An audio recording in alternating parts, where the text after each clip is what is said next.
I'm very pleased to introduce our next speaker. I wasn't sure how to approach that. It's not really possible to condense Silvia Federici's life and work into anything approaching a cogent summary, so I tried another approach. And I actually considered using Nietzsche's example in his intellectual autobiography, Ecce Homo, and like divide it into sections: why I'm so wise, why I'm so clever, why I write such great books, and why I'm destiny. But I'm glad I decided to go with another method because Sylvia just told me she doesn't really like that kind of thing. So this is what I decided to do. So rather than offer a biographical overview, I'm going to zero in on 3 parts of her impressive resume that have been most inspiring to me, and with each one recommend one of her books for further reading on that theme. So one of the first things that I think characterizes Sylvia's work is the way that she's always brought together theory and practice. And I don't mean that she writes theory for activist audiences, which is what I think the label public intellectual sometimes suggests. And it's not that she theorizes about activism, as in some models of social movement theory. Neither of those models necessarily upend the traditional division of labor between knowledge production and political struggle, a division that Sylvia confounds. What I'm describing is more akin to Gramsci's notion of an organic intellectual, or more recently, the model of militant research. Although I'm not really sure that those terms adequately capture either the co-constitutive relationship between analysis and activism Sylvia practices, or the kind of affective attentiveness, generosity, love, and care that I've witnessed Sylvia enact when I've witnessed her in just a few of these encounters. It would be hard to miss this commitment, which is the beating heart of Sylvia's writing, but one place to see her involvement with a variety of movements and their political theoretical practices is in the volume of essays written from 1975 to 2010 in Revolution at Point Zero, Housework, Reproduction, and Feminist Struggle from PM Press, Common Notions, and Autonomedia, published in 2012. So love and care brings me to another key dimension of Sylvia's work, that is her Marxist feminist work on social reproduction. Now there's 3 things I should note about this work and my characterization of it as Marxist feminist. First, Sylvia's Marxism is the decidedly non-orthodox variety, a Marxism that is continually made anew to think about the present and that refuses those feminist separate spheres or additive models that can't grasp either the logics or the histories of patriarchal racial colonial capitalism as an intersecting system. Second, in focusing on the formative contradiction in capitalism between accumulation and reproduction, that is, between the drive to amass capital and the need to reproduce the social form, including the labor power on which it depends, Sylvia develops an expansive understanding of the labor of social reproduction that includes a variety of waged but also importantly unwaged forms. And third, her approach to these labors of social reproduction also points to and tries to leverage what she has described as the double-sidedness of some of these labors.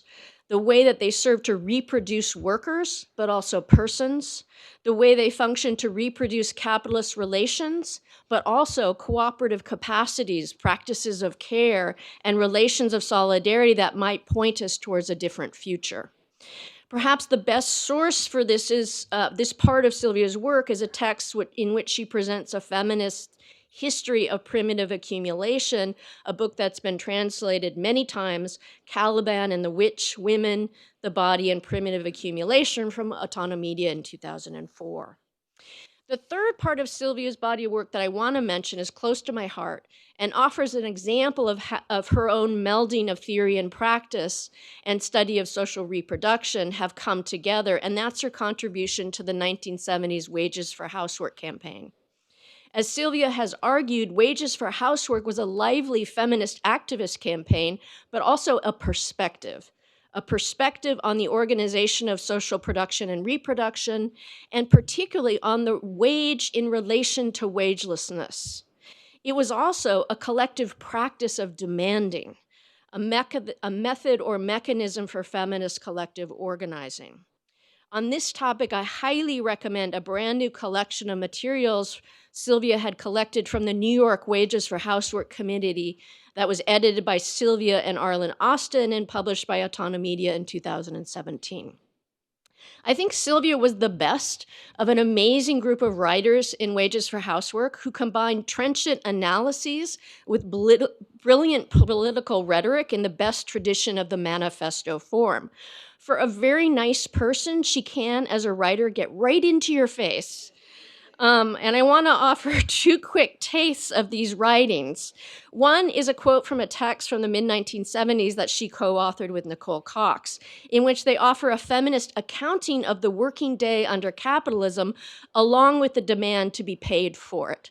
Quote, "Up to now, the working class, male and female, had its working day defined by capital, from punching in to punching out. That defined the time we belonged to capital and the time we belonged to ourselves. But," they continue, "we have never belonged to ourselves. We have always belonged to capital, every moment of our lives, and it's time that we made capital pay for every moment of it." End quote. And then, I know, later in the same text, they respond with what I imagine is kind of heavy, sarcastic sigh to the critics who ask them, "How, for the love of God, will we ever pay for these wages?" And this is their answer. And it has a lot of, italics. As for the financial aspects of Wages for Housework, they are highly problematical only if we take the viewpoint of capital, the viewpoint of the Treasury Department, which always claims poverty when replying to the working class. Since we are not the Treasury Department and have no aspiration to be, as in italics, we cannot see with our eyes, and we did not even conceive of planning for them systems of payment, wage differentials, productivity deals.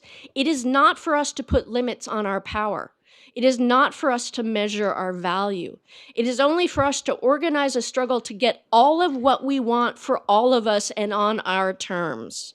For our aim is to be priceless, to price ourselves out of the market, for housework and factory work and office work to be uneconomic." End quote.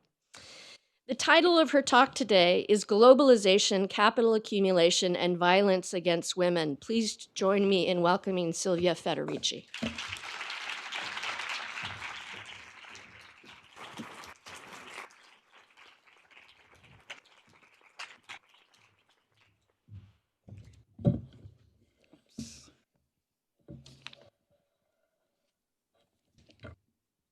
As always, I bring too many things. Good morning to you all, and thank you for coming to this gathering. And thank you, first of all, to the organizer of the Feminist workshop, the Feminist Theory workshop, above all, Julie Winmore, who has been really very, very important in this process, Priscilla Ward, and Kathi Weeks. Thank you, Kathi, for your good words. And my paper is really part of a project, is in the make, and I offer it as such. I was hoping to rewrite it for this occasion, but I've not been able to, so I will integrate it with some more thought inside that I've gained along the way. But I present it anyway for a number of reasons. First of all, because the issue of violence against women, it's really crucial today.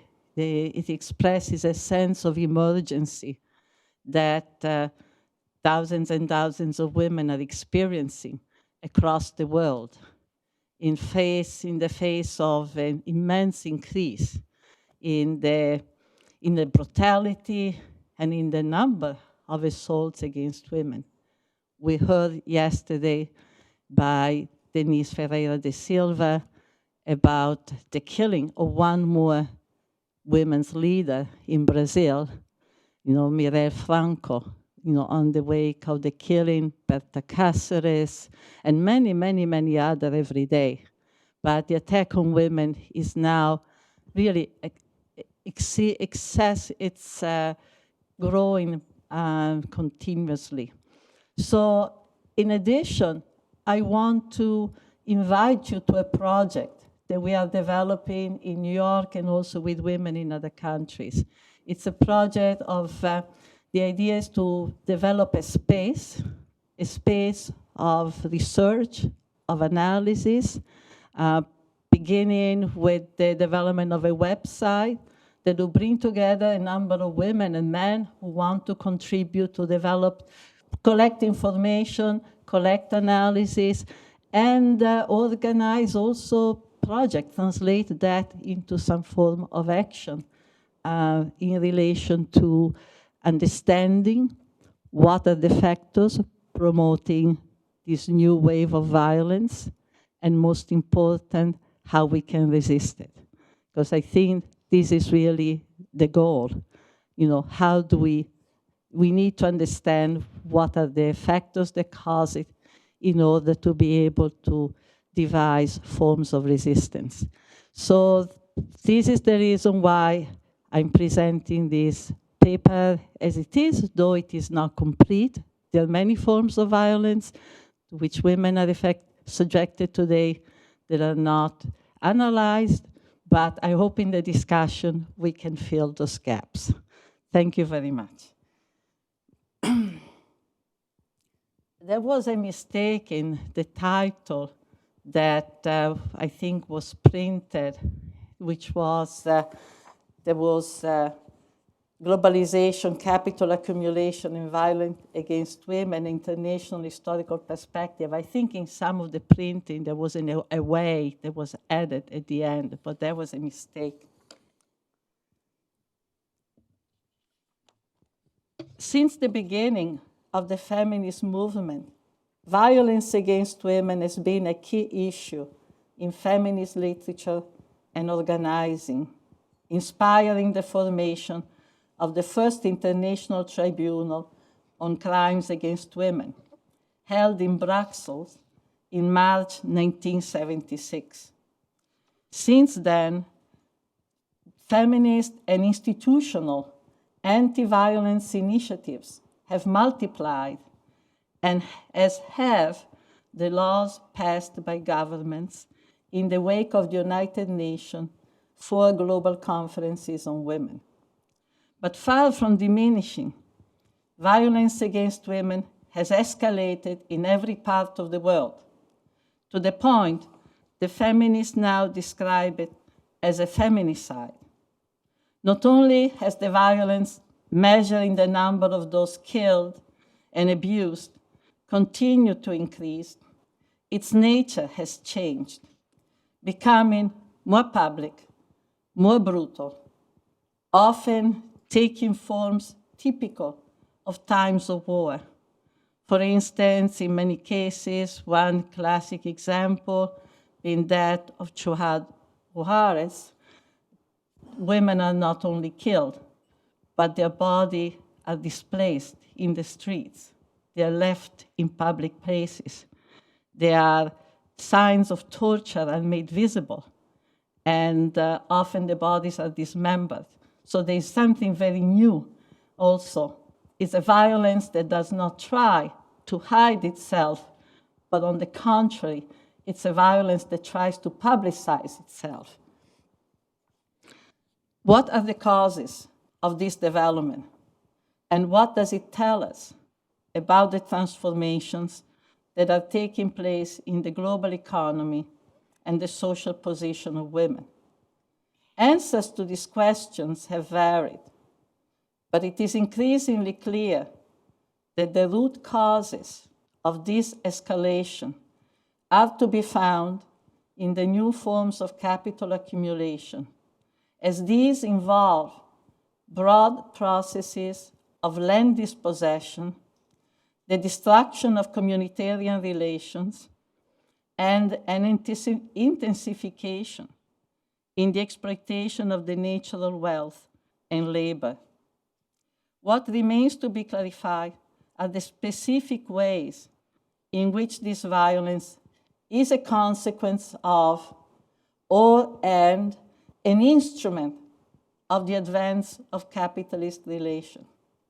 In this essay, I address this question both by bringing a historical perspective to it and discussing the relation between domestic and public violence and the policies that international institutions have adopted to discipline women. My objective is to demonstrate that while this new surge of violence takes different forms, a common denominator is the further devaluation of women's life and labor, which globalization promotes. In other words, the new violence against women is rooted in structural trends that are constitutive of capitalist development and state power in all its times. This means the constructive alternative to capitalism must be an essential part of the struggle against this violence, if this is to eradicate its causes.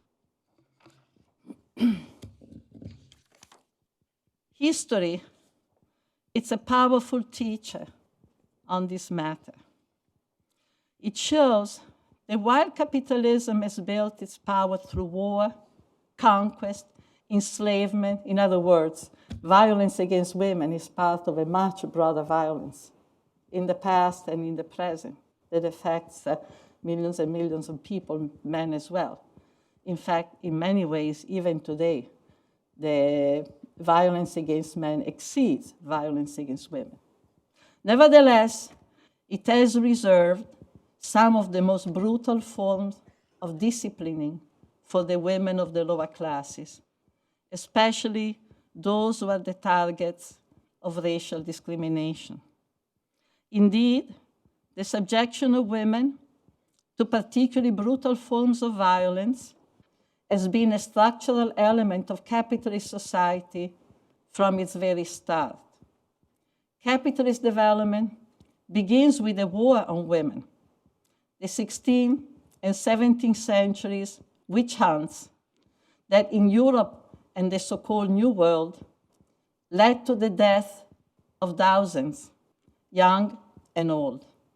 As I wrote in Caliban and the Witch, this historically unprecedented phenomenon, never in history we have a phenomenon of a persecution where thousands and thousands of women are declared enemies of God, enemies of humanity, enemies of the state, and servants of the devil.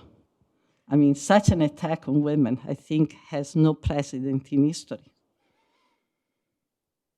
As I wrote in Caliban and the Witch, this historically unprecedented phenomenon was a founding event of modern capitalist society.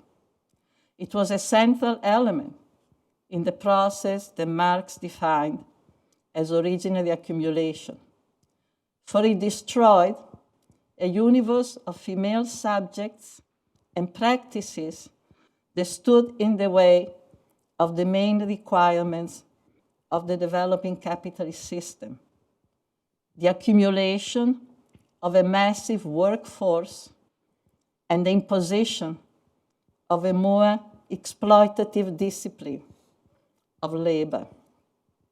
Naming and persecuting women as witches paved the way to the confinement of women in Europe and the South American continent, to domestic work, unpaid labor, enslavement, illegitimated the subordination of women to men in and out of the family. It gave the state control over women's reproductive capacity, guaranteeing it to serve the generation of new workers. In this way, the witch hunts constructed a specifically capitalist patriarchal order that has continued into the present, though constantly readjusted in response to women's resistance and the changing needs of the labor market. From the atrocious execution to which accused women were subjected, women accused of being witches, others soon learned that they would have to be obedient, silent, accept hard labor and men's abuses to be socially accepted. For those who fought back until the 18th century, there will be the skull's bridle. I don't know if you've ever seen a picture of it. A metal and leather contraption that was also used to muzzle slaves, that enclosed women's heads and lacerated their tongue. It's something that has, projects into your tongue with a spike, and if you try to talk, it lacerates your tongue. If they attempted to speak. Gender-specific forms of violence, very gender-specific, were also perpetrated on the American plantation, where by the 18th century, the masters, the slave owners' sexual assault on enslaved women turned into a systematic politics of rapes, as the slave owners attempted to replace the importation of slaves from Africa with the local breeding industry centered in West Virginia. Jefferson had a role in this because, he fought against the importation of slaves from Africa, but apparently not for humanitarian reason, but as a protectionist measure, because Virginia was really, in a way, presenting itself, developing itself as a producer of slaves. So, again, another chapter of American history that I think, needs to be better explored, better understood, and better studied. Violence against women did not disappear with the end of the witch hunts and slavery. On the contrary, it was normalized to the extent that capitalism needed to control women's reproductive capacity and force them to labor without any compensation under the tutelage of men. The sterilization of Black and poor women on social assistance and of women who practiced their sexuality outside of the marital bonds also continued into the 50s and 60s and later. We understand that women were being sterilized in prison in California, particularly Black women were being sterilized, just recently the information has come. Similarly, until feminists forced its recognition, rape for the state never existed in the family. Most important, as many feminist writers, including Franca Dalla Costa, pointed out, in A Labor of Love, violence has always been present as a subtext, a possibility, as well as a reality, in the nuclear family.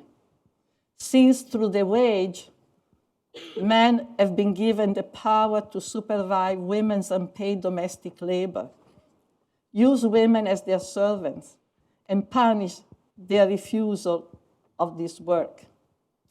This is why male domestic violence has never been considered a crime by the state, being tolerated by the courts and the police as a legitimate response to women's non-compliance with their domestic duties, in the same way as the state has legitimated the parents' power to punish their children as part of the training of future workers, as part of the training and formation. There's a lot more to be said here. For example, in the 70s, we did an analysis of rape, and saw that rape too, which is something every woman has learned to be concerned with. Although, of course, violence against women can never be seen as being applied uniformly. On the contrary, it's always women, particularly Black women, have been the main victim of it. But we have also seen the rape as being a part of the discipline of housework, in terms of a way of disciplining women's space and time, deciding, telling women from really early age in life where you can be, where you should be, not to be in danger. And there's also a chapter here that has to be added in terms of violence and the discipline of housework. I began to do some research on the question of lobotomy, for instance. I mean, between the 40s and the 50s, the moment in which, after the end of World War II, the working class family is being reconstituted, and women are really being pushed back into the family, or many women are being pushed back into the family, not all women. There is an explosion of lobotomies, both in Europe and in the United States. In the United States, I think in a space of a decade, more than 20,000 people were lobotomized. And there was really a very large-scale plan to lobotomize a lot of people, everybody in jail, etc. That plan came to an end. It's a very instructive story. That plan came to an end the moment the United States entered the war, when the war against Nazi Germany put lobotomy, and sterilization into disrepute. And so that was a break. But prior to that, there was a plan to. But what is more interesting here is that lobotomy was seen as ideal for women who refused housework. She stopped cleaning up, she was depressed, she refused to do domestic work.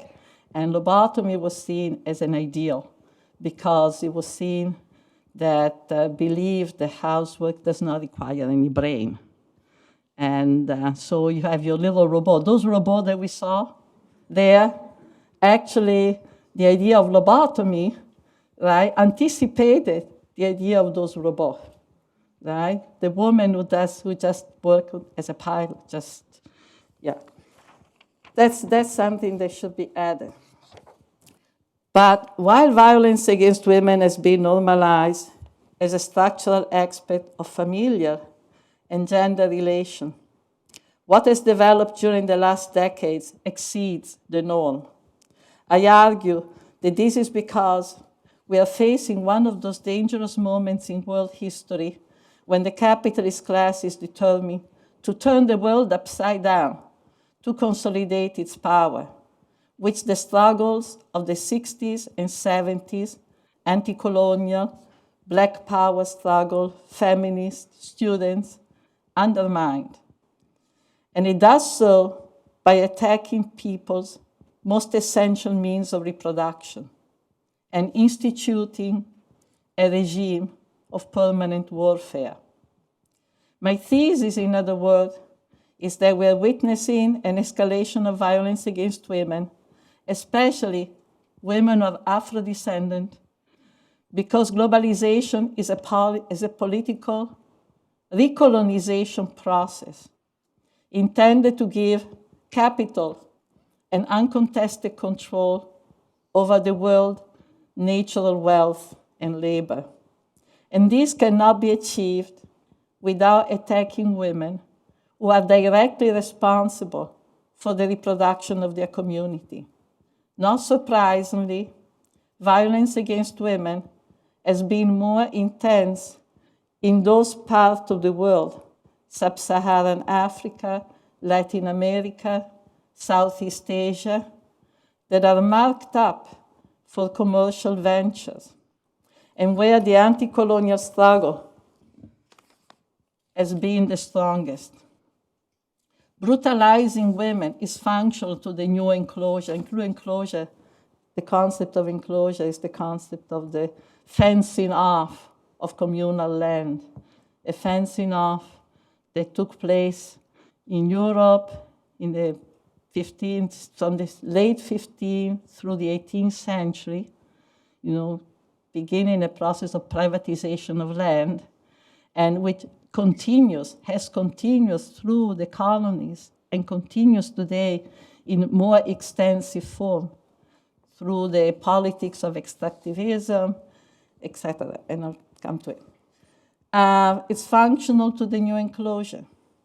It paves the way to the many land grabs, land privatization projects and wars, formal and informal, that for many years now have been devastating the entire region, though the brutality of the attacks is often so extreme that they seem to have no utilitarian purposes.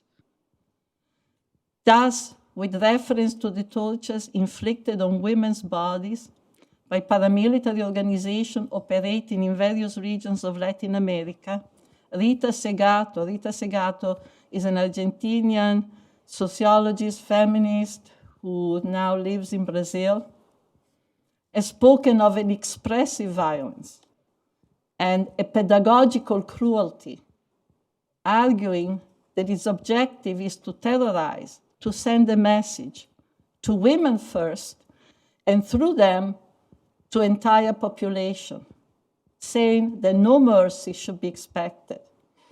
But the message is never an end in itself.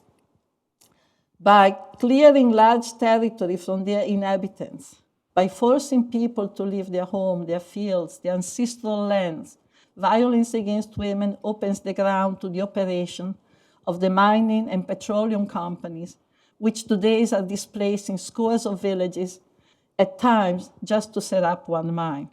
What I'm saying in essence, and it's not just me, I mean, a lot of these notes are coming out of discussion with a lot of women's group organization, also particularly in Latin America, is that it seems that brutalizing women, killing women, leaving their tortured body in public places for everybody to see, seems to be one of the most effective means to displace, population from their territories, from their ancestral land, to make space for a petroleum company coming to drill or for a mine, because in a way, it sends a message. Since women are traditionally connected with holding the community together, with the reproduction of life, they're seen as the life giver, and they're also non-combatant. They're also seen as more fragile subject. Of course, they're not, but they're seen as more in need of protection. So, as Rita Segato and others have pointed out, it's brutalizing women is the most effective way to terrorize a whole population and to send a message that you are confronting forces that know no limits, right? Don't try to resist. It will be useless because we know no limits. So in that sense, Rita Segato speaks of expressive violence, violence that is not only instrumental, but has an expressive quality, basically on the martyred, tortured body of women. It's written a message. And this applies also, to the struggle between different, what they call pandillas, different criminal gangs, organizations that have proliferated, like narco-traffickers in Latin America in recent years, in conjunction with the development, and that's another aspect that I've not explored here, but it's important, in conjunction with the development of outlawed, not recognized forms of capitalist accumulation. Right? In other words, there is an whole underbelly of capitalist development and capitalist accumulation that has grown, which is drugs, arms, drug trafficking, arms trafficking, people trafficking. And so this underground of capital accumulation, it's also fermenting, requiring new forms of violence to discipline, to control territory, to force people to behave in accordance to the necessities of these new forms of accumulation.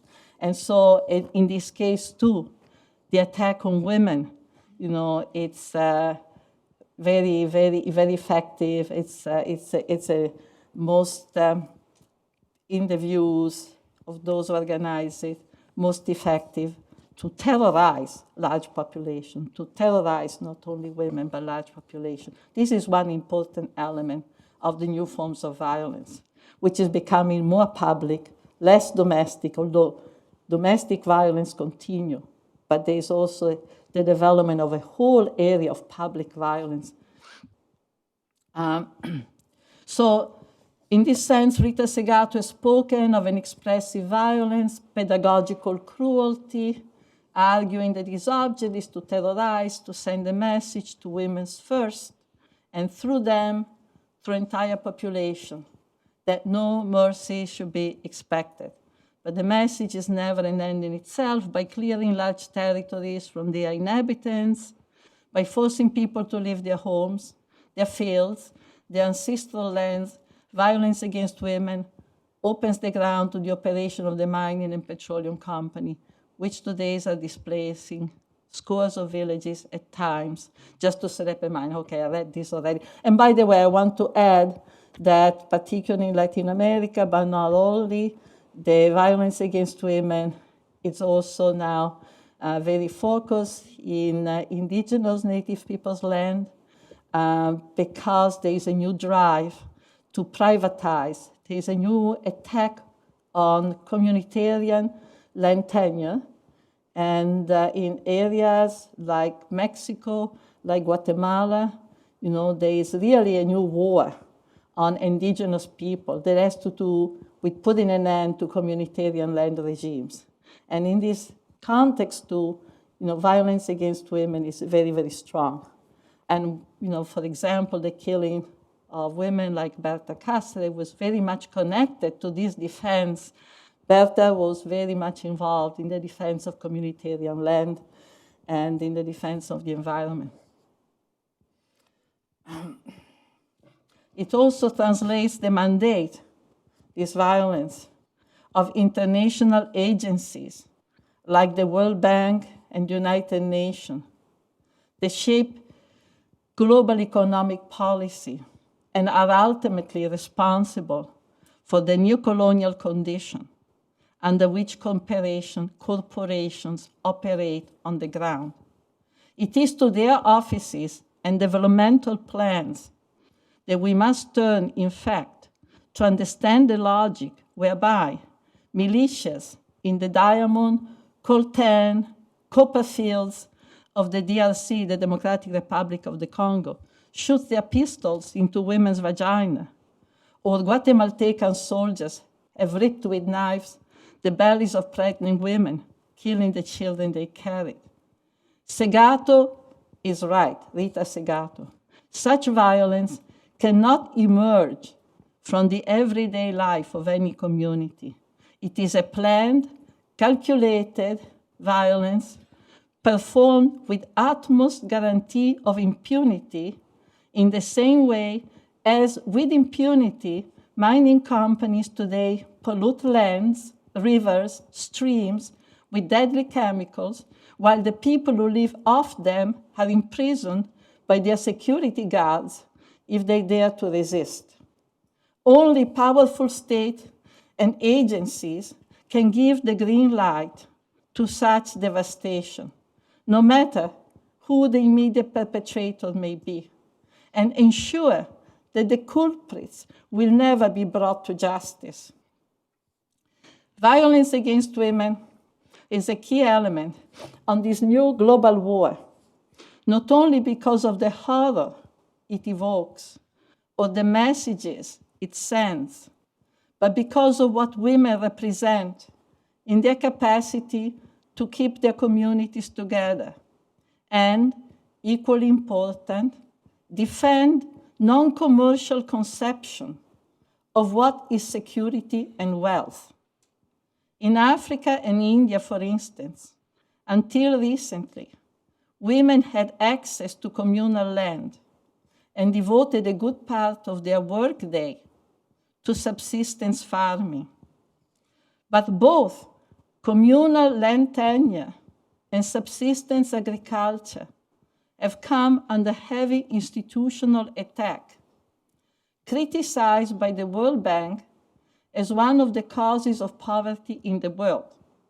The argument being that land is a dead asset unless it is legally registered and used as a collateral to obtain bank loans with which to start some entrepreneurial activity. In other words, the World Bank has made its own the argument of the economist Hernan Soto, who basically turning upside down, the traditional scale of value, has put forward the theory that land is not fertile and should never be used for subsistence, right? And if you use it for subsistence, you're condemning your communities to poverty. And this is what the World Bank is accusing women of, after having accusing them of, bringing poverty to the world by producing too many children, which is another part of the story.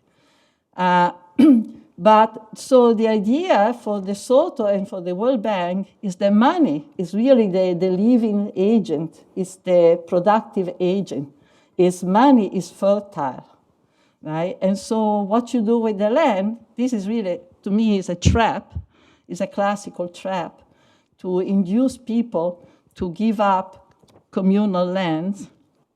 So what you should do with your land, you should bring it to the bank, get a loan, and with that loan, put yourself in business. It's the ideology of, we're all entrepreneurs, right? And, that's also the ideology behind microcredit, which is a form of violence. I mean, I haven't really developed that point here. I've done it in other works. But microcredit, microfinance, which is presented as a solution of poverty for women, it's actually a form of violence. It has created a whole population of women in debt for life, disparaged by their community, so that many of them, instead of setting themselves up as entrepreneurs, have committed suicide and left their community because they cannot pay their debt, and they feel completely ashamed, and they are rejected by the people that live around them, including their own families.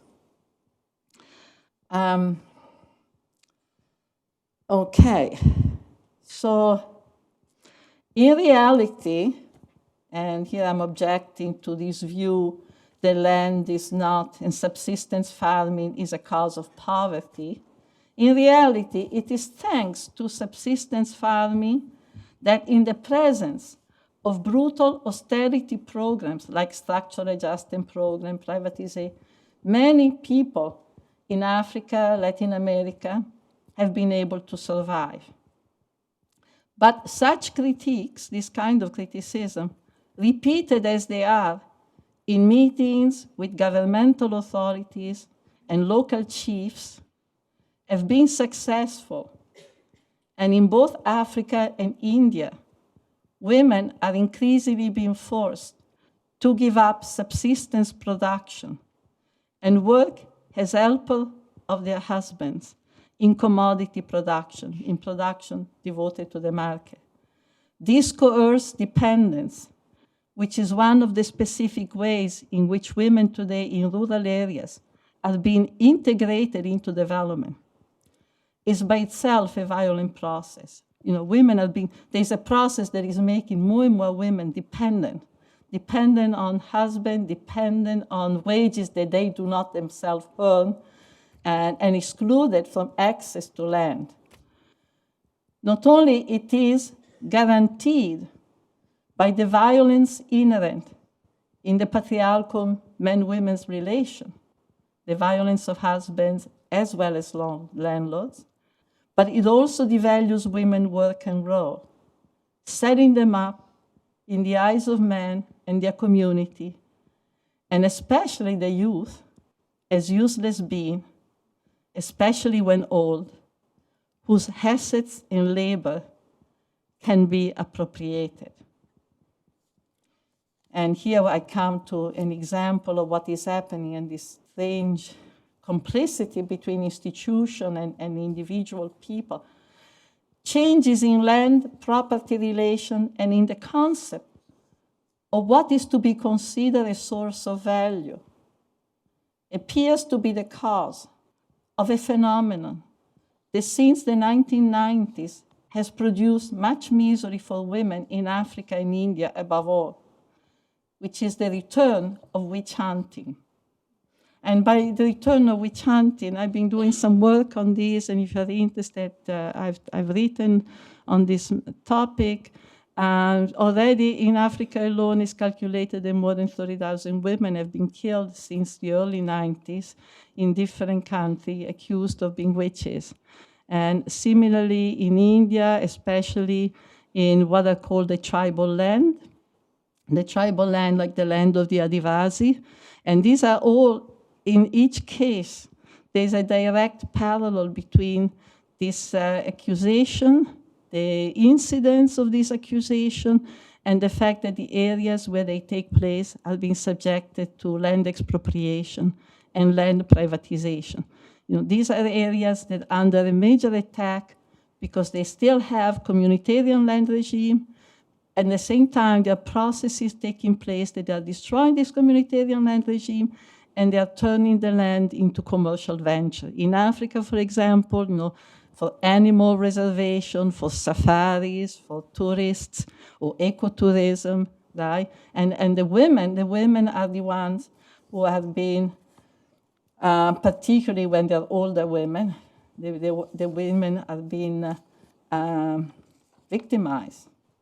While multiple factors seem to be at work in the new spread of witchcraft accusation, it has been noted that these are more frequent in areas destined to commercial projects like ecotourism, or where land privatization processes are underway, as in India tribal communities.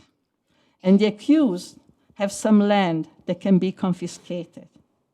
In Africa in particular, the victims are older women living alone off some piece of land, while the executor are often younger members of their communities or even their own families, often unemployed youth who sees these elderly as usurping what should belong to them, and above all, can be manipulated by other actors who remain in the shadows, like local chiefs who are often conspiring with business companies to break down communal relations.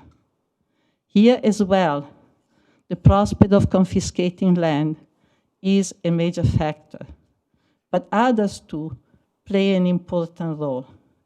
Among them is the disintegration of communal solidarity due to decades of impoverishment, the spread of AIDS and other diseases in societies where healthcare systems have collapsed, and, most important, the spread of evangelical sects who preach a new Calvinist Christianity, blaming poverty on personal shortcoming or the existence of a satanic conspiracy in the communities affected.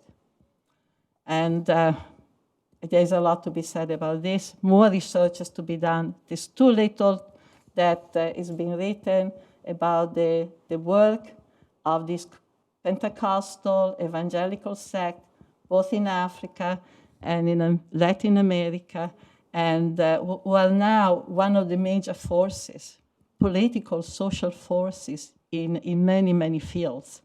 And with their manual, with monies, and with the whole structure of control and ideology that sets people against each other at the very moment. There's something evoking the 16th, 17th century, at the moment when people are under attack because their land is being taken away. They're also sowing division, saying, well, some of you are really witches. And if you're poor, you have to check about who are the people conspiring against you, which is really putting gasoline in communities that are already subject to all kinds of conflicts because of this very brutal impoverishment. Not last, as I have already stressed, the increasing devaluation of old age and older women's life in particular, which the encroaching money economy generates, contributes to a sort of generational war that is waged through the new witch hunts. I think also these new witch hunts express, and here again, I blame in particular international economic agencies like the World Bank and their propaganda against women producing too many children, women impoverishing their community, through the insistence on subsistence farming. But it's generating, it's an attack that also presents these women, right, as holding on to values and to a concept of life and security that is presented as detrimental for the community, while I would argue that is exactly the opposite.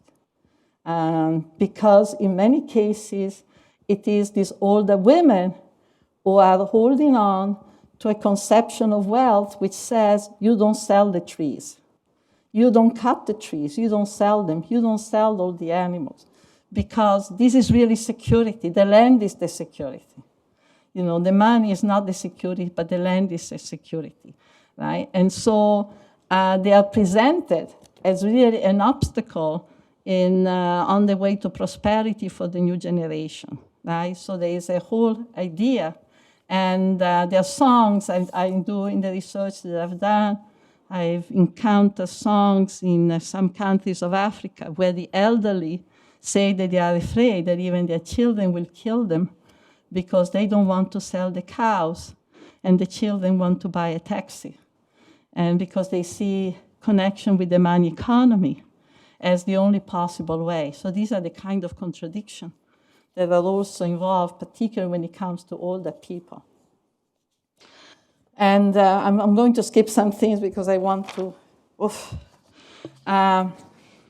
okay, then there are other factors that are in the urban area. I'm stressing mostly now new forms of violence in rural area, but also it is to be noted that also with the breakdown of the male wage and the crisis of male employment and the male wage, women's,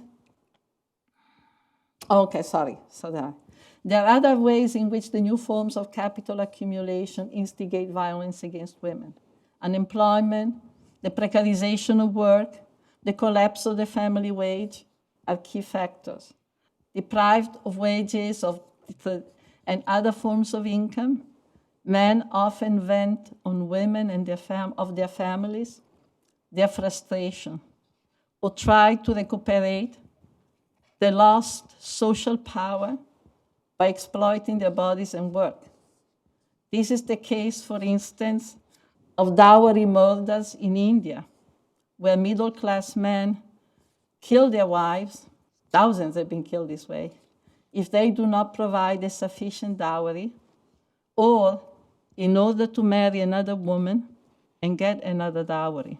And the dowry is access to, as Maria Mies has in Patriarchy and Accumulation on a World Scale, as she has pointed out, the dowry is their access to the money commodity, the world commodity market. We must include in this category as well the trafficking in women, often consisting of men forcing sisters or lovers to prostitute, and generally the sex industry that thrives on the activity of predominantly male criminal organizations capable of imposing near slave-like forms of labor in its crudest form. It is to be noted that the breakdown of the male wage and the crisis of the family, with the breakdown, women's value for many men resides less in their unpaid, home-based reproductive work and more in the money that they can acquire through the sale of the same women's working bodies on the market. Here, micro-individual politics mimics and meets macro-institutional ones. For capital as well, women's worth today resides also more and more in the cheap industrial or service labor they can provide, and less in their unpaid domestic work, which would require a stable main wage to support it, something contemporary capitalism is determined to phase out, except for a limited sector of the population. I want to say something here, not to generate confusion. It's not that unpaid domestic labor is not important any longer, far from it. But what I'm saying, what I'm seeing, part of the attack on the reproduction of the workforce, on women's reproductive work in the home, is part of a general attack of devaluation of reproductive labor and revaluation of labor as such that takes us back to an earlier phase of capitalist development, or takes us back to the condition of work that have prevailed, for example, in Black communities, which now are extended also to other communities as well. In other words, it's part of whereas, let's put it this way,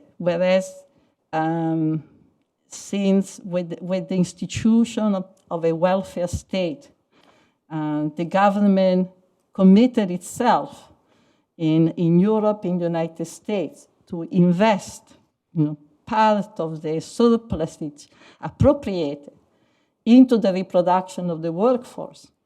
Right? That investment is now being continuously reduced. And so more and more, you find that women are part of this investment is also forcing women outside working for a wage, even though usually at the lowest level of the labor scale. So this is not that, again, domestic unpaid labor is not important, but it's part of a really reduction of the investment, which makes it more and more difficult, for example, for domestic work to continue in the more common form that dominated in the 40s, 50s, and after. Okay. All right. I'll skip some of this. So a new political economy is emerging, fostering more violent familial relations as women are expected to bring money at home, but at the same time, they are also abused if they fall short on their domestic duties or demand more power in recognition of the monetary contribution that they make by their extra domestic work. So also, as part of the transformation that are taking place in the labor scene, women's need to leave the home in the face of the crisis of employment and the male wage. Women's need to leave the home, migrate, take their reproductive work to the streets as vendors, traders, sex workers, in order to support their family, also creates new forms of violence against them. Indeed, by all evidence, women's integration in the global economy is a violent process. In Latin America, women say, what you guys call development, we call violence. Migrant women from Latin America are known to take contraceptives weeks before they migrate, expecting to be raped by the now militarized border police. The border is becoming more and more a space of death. It's becoming more and more a space of violence, as we know. As Jules Falquet is a feminist, sociologist, activist in France, as Jules Falquet has noted, in the shift from serving one man to serving many men, like with the breakdown of the domestic setup, the breakdown of the family wage, and women being forced more and more to work, take their reproductive work into the public space. So you find that women are not serving only individual men, a few men, but they're serving many men now, right? In the shift from serving one man to serving many men, cooking, cleaning, providing sexual services, traditional forms of restraint have broken down, making women more vulnerable to abuse. Individual male violence is also, importantly, a response to women's increased demand for autonomy and economic independence, and a backlash, simply a backlash into the rise of feminism.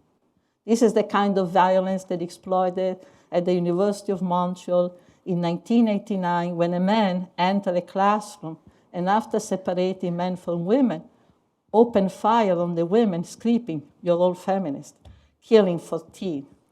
But again, this violence is especially strong against Black women in the United States, where the issue of misogyny and the attack on women's autonomy is compounded by racism and by the attack on the Black struggle, women participation in the Black struggle. So in the US as well, since the 1980s, the murder of women have kept rising, and particularly Black women, with more than 3,000 killed each year. Misogyny being compounded by racial hatred, leading to a serial of assassination of Black indigenous women. I mean, this is a long series. From the late 70s, many, many women have been killed from cities, from the Boston to the South. You know, in 79, 12 Black and women were murdered, you know, within a short period of time. More women have been killed also in Atlanta. In Canada as well, racialized violence against Indigenous women has been the strongest. Okay, sorry. Has been and on the rise. As recently reported, dozens have vanished and later have been found dead in what is now called the Highway of Tears. Okay, in all these cases, and I'm moving quickly to a conclusion, in all these cases mentioned, violence against women is physical violence. But we should not ignore the violence perpetrated by economic and social policy and the marketization of reproduction. Poverty resulting from cuts in welfare, employment, and social services should by itself be considered a form of violence. So should the condemnation, so should a form of violence is also the slave-like condition of work as they are organized in the maquilas, the new slave plantation of the modern era.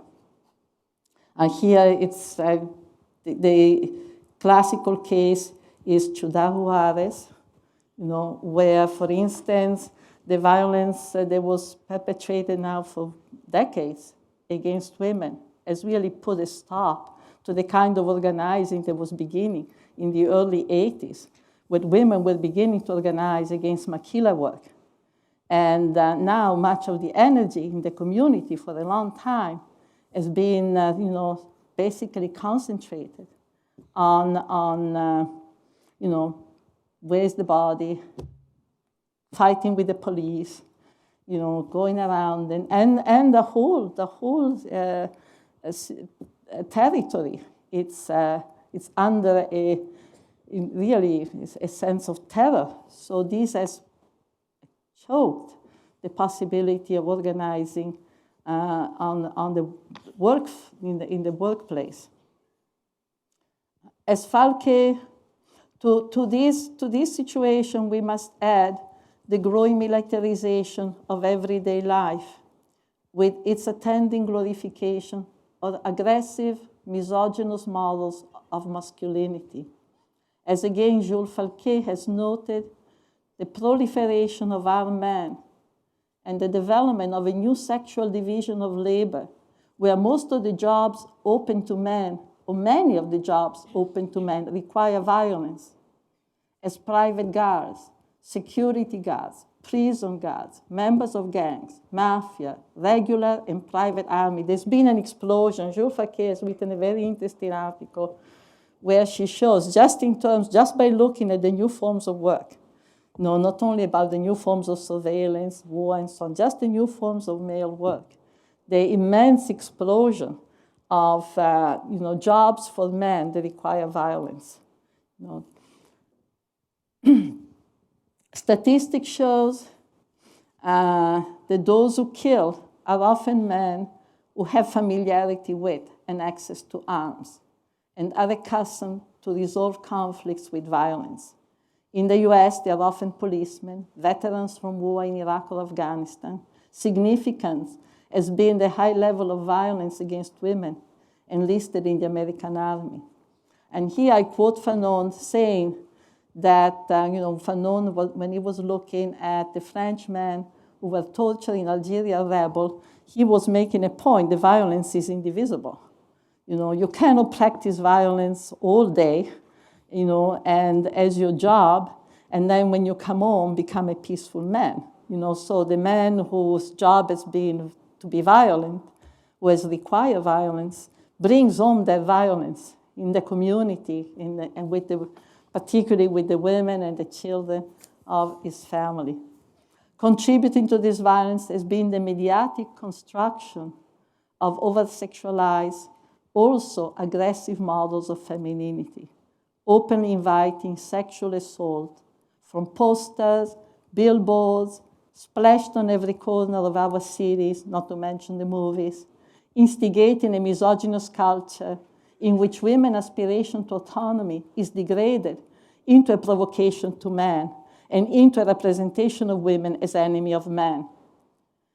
Given the pervasive character, and I'm concluding, of the violence against women, the violence women are confronting, it is clear that resistance to it must be organized on many fronts.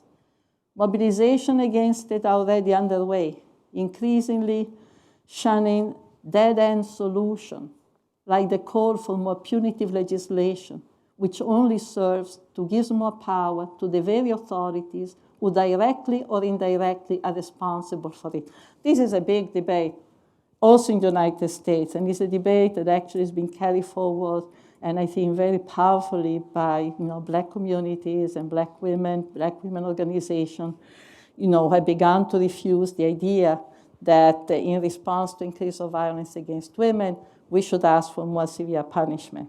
And these organizations like Insight, for instance, they are not doing it dogmatically, they're not saying, oh, women should never call the police, right? But what they're saying is that we should build alternative to calling the police. We should build alternative to thinking that we can get justice and redress this violence by turning to the courts, turning to the police. Because if indeed we see institutional violence as being ultimately the source of it, we can expect, and they have seen in the practice, that every time more severe punishment have been introduced, though the first to be victimized, have been the people of their own community. They've been the same people who have traditionally been victimized by the police. And for instance, it's been interesting that in Ciudad Juarez as well, where so many women have been killed, women went out in a massive demonstration, and one of the things that they demanded was that the men who had been arrested by the police as being, the guilty ones, the responsible, that they be liberated. The women actually asked that those who had been arrested be liberated. They said they are not responsible. The ones who are responsible are the ones who are, the authorities are responsible. We should not, because this is going to be turned against us. More effective are the strategy women devise when taking things in their hands, opening shelter, not controlled by the authorities, but by the women who use them, organizing self-defense classes and practices, building broad marches like Take Back the Night, marches organized by women in India against rape and dowry murders, often leading to sit-ins in the neighborhoods of the perpetrator or in front of negligent police station. All these have been particularly effective. I mean, that's what in Argentina they call the escrache, you know. You go in the community where these men come from and you denounce them. Phone tree, you know, community networks, all these have been important. We have also seen the rise of anti-witchcraft campaign, which women and men going from village to village in Africa and India, you know, talking to people as to the causes of illnesses and the interests motivating local chiefs and other accusers. In some areas of Guatemala, women have begun taking the names of abusive soldiers to then expose them in their own village of origin. In each case, women's decision to fight back, to break the isolation and join with our persecuted women has been crucial to the success of this effort. And here's the conclusion, that as a result of many talks, one theme that was common in all the talks that women have, that I've been part of, where women have discussed what to do, right? There's all this, the phone tree, going, building maps as to where women have been brutalized, etc. But the most important thing, the one thing that everybody underlines is rebuilding the social fabric, is reconstituting the social fabric, because there's a direct correlation between the incidence of abuse and the situation, communities in which the social fabric has also fallen apart. So the question actually of particularly creating more cooperative, more collaborative forms of reproduction, and more and more people putting their lives in common, that in the end, on the long term, that this is the best guarantee of, of ability, not only to resist the violence, but actually to begin to transform a society in which this violence does not take place. Thank you very much. Thank you.